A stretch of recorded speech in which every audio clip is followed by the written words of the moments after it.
இன்றைக்கி நம்ம என்ன பார்க்க போகிறோன்னா பன்னீர் பச்சை கற்பூரம் வச்சு நம்ம என்ன தாந்திரிகம் பண்ணலாம், நம்ம நெகட்டிவ் எனர்ஜிலாம் போகிறதுக்கு, நம்ம வீட்டில் வந்து நல்லது நடக்கிறதுக்கு என்ன பண்ணலான்னு பார்க்கலாம். நம்ம என்ன பண்ணணும், இந்த மாதிரி ஒரு வெள்ளி கிளாஸோ இல்லை வந்து செம்பு கிளாஸோ எடுத்துக்கணும், பாத்திரம் எடுத்துக்கணும். அதில் வந்து செம்புக்கு வந்து நம்ம ஆக்ரஷனம் பிரபஞ்ச சக்தியை இழுத்து கொடுக்கக்கூடிய தன்மை உண்டு. அதனால தான் நம்ம கரண்ட்டெல்லாம் கூட செம்பு கம்பியில் வரும். எல்லா சக்தியும் இழுக்கக்கூடிய பவர் வந்து செம்புக்கு உண்டு. அது மாதிரி வெள்ளிக்கு உண்டு. நம்ம வந்து இது மாதிரி வெள்ளி கிளாஸில் பாதி அளவு தண்ணி எடுத்துக்கணும். அதில் வந்து என்ன பண்ணணும், இப்படி பன்னீர் நம்ம அபிஷேகம் பண்ணுறோம் இல்லைங்களா, சுவாமிக்கு அபிஷேகம் பண்ணுற பன்னீரை வந்து இப்படி ஃபுல்லாக்கிக்கணும்.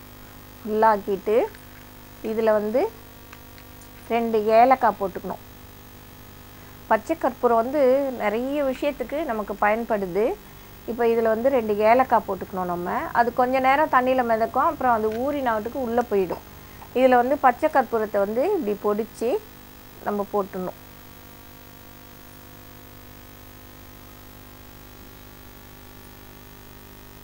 இதை மாதிரி போட்டுட்டு நம்ம ஆஃபீஸ் ரூமில் சரி, வீட்டில் வரவேற்பறை ஹாலில் இந்த மாதிரி நம்ம ஒரு இடத்துல நம்ம இதை போட்டுட்டு வச்சிடணும். வச்சுட்டாங்கன்னா அப்புறம் வீடே அவ்வளோ மணக்கும். நமக்கு ஆஃபீஸே அவ்வளோ அந்த வாசமே வந்து நமக்கு ஒரு தெய்வீக தன்மையை தரும். அந்த மாதிரி இதை வந்து இது மாதிரி வாரத்துக்கு ஒரு தடவை நம்ம மாற்றிக்கலாம். இல்லைன்னா 2 நாளைக்கு 3 நாளைக்கு ஒரு தடவை மாற்றி இதை வச்சிடலாம். அது கரைஞ்சிடும், உள்ளே போயிடும். கொஞ்சம் நேரம் பொறுத்தோடனே மாதிரி நம்ம மிக்ஸ் பண்ணி ஆஃபீஸாக இருந்தால் நம்ம அந்த கேஷ் டேபிள் மேலே வச்சுக்கலாம்.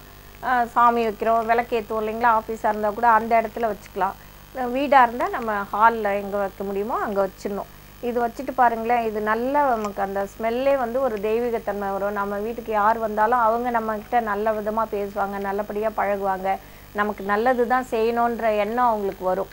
அந்த மாதிரி ஒரு தன்மை உடையது தான் இந்த பச்சை கற்பூரம். இந்த பன்னீரும் அந்த மாதிரி ஒரு தன்மை உடையது. இதை நம்ம வச்சோம்னா வீட்டில் இருக்க நெகட்டிவ் எனர்ஜியும் போயிடும்.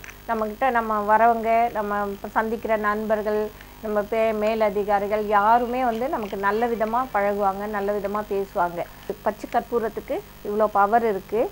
நம்ம இதை வந்து தொடர்ந்து ஒரு 2 நாளைக்கு ஒரு தடவை மாற்றலாம், இல்லை வாரத்துக்கு ஒரு தடவை மாற்றி நம்ம வீட்டில் வச்சுட்டு வரணும்.